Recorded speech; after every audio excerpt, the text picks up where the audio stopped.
Work-related musculoskeletal disorders are a major health issue with important costs for society in general. They may be caused, for instance, by activities that require many repetitions or excessive force. Here, we focus on the case where they are caused by awkward, non-ergonomic body postures. As a matter of fact, ergonomic body postures are not always intuitive, especially in activities that can be done in many different ways, kinematically redundant. Nonetheless, experienced workers are more likely to use ergonomic strategies. To automatically find ergonomic body postures, here, our main goal is to generate the most ergonomic movements according to one or more ergonomics criteria for a given worker with a certain body morphology executing a given work activity.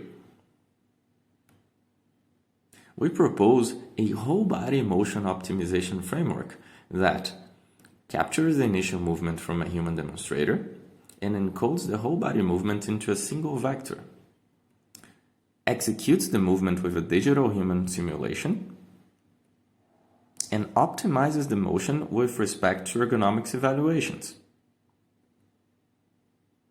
In the first step, the encoding or parameterization is done with probabilistic movement primitives, also known as ProMPs, which are stochastic representations of a set of movement trajectories. The mean trajectory is represented as a weighted sum of radial basis functions. On the top right, you can see the radial basis functions that help compose the mean trajectory on the bottom right. From a whole body movement, we select only a few Cartesian trajectories, which are representative of the entire movement. In the example on the right, we chose to learn ProMPs from the hands, center of mass, and pelvis trajectories. All weight vectors are stacked into a single vector, W. W defines the motion that is going to be evaluated in the DHM simulation and is therefore the optimization variable. In our framework, we use a digital human model simulation in a physics engine not only to measure the motions, but also to estimate forces and torques at the human body.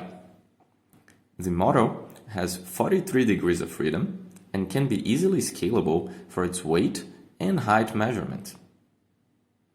Additionally, the model's whole body is controlled using a hierarchical quadratic controller, a QP controller, which, given reference Cartesian trajectories from key points of the human body, will generate whole body motion for the entire DHM.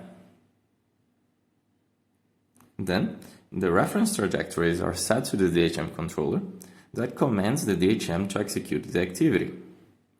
We use the human model simulation to measure several ergonomics scores, including a continuous version of the classic Rula score, an index of whole body effort for the whole body torques, and local measurements, in our case, shoulder and lumbar torques, as well as the back flexion angle. The key point from using several ergonomics scores is that each one of them assess different aspects of the movement and their WMSD risk factors. Therefore, optimizing for only one score and disregarding others might transfer the WMSD to other body parts.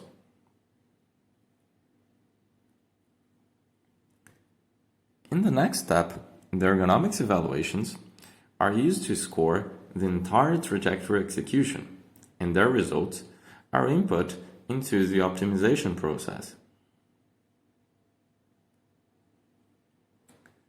For a motion to be considered feasible, it must comply to some nonlinear constraints. The DHM should not go further than the workspace or its own reach. It should accomplish the activity, such as by reaching start and end points. And the DHM must not fall during the activity execution. Additionally, in this framework, we can use either a single or multi-objective optimization.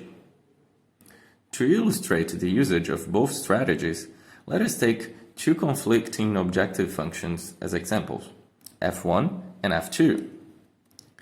To minimize f1, a single objective optimization would actually maximize f2, as we can see in the graph on the top right. If we wish to minimize both objectives simultaneously, we need to use a multi-objective optimizer to obtain a set of trade-off solutions, or a Pareto front. On the bottom right, we see a possible solution from the Pareto front of the example. We exemplify our framework with a work activity where a human subject lifts a box from the ground. On the right, the DHM is replaying the lifting movement from the left. Note that the original movement was intentionally a non-ergonomic movement, so that there would be a visible room for improvement using the framework. We chose to optimize the trajectories of the center of mass and pelvis vertical positions. First, we optimized each ergonomic score separately using single objective optimization. As expected, all of the optimal solutions have generally the strategy of increasing the knee flexion and decreasing back flexion.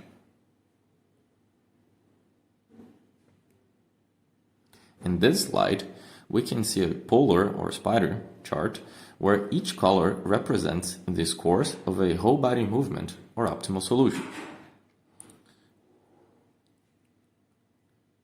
We observe that some optimal solutions highly increase the torques at the shoulder in comparison to the initial motion. We also identify an important trade-off between the solutions for the shoulder and lumbar torques.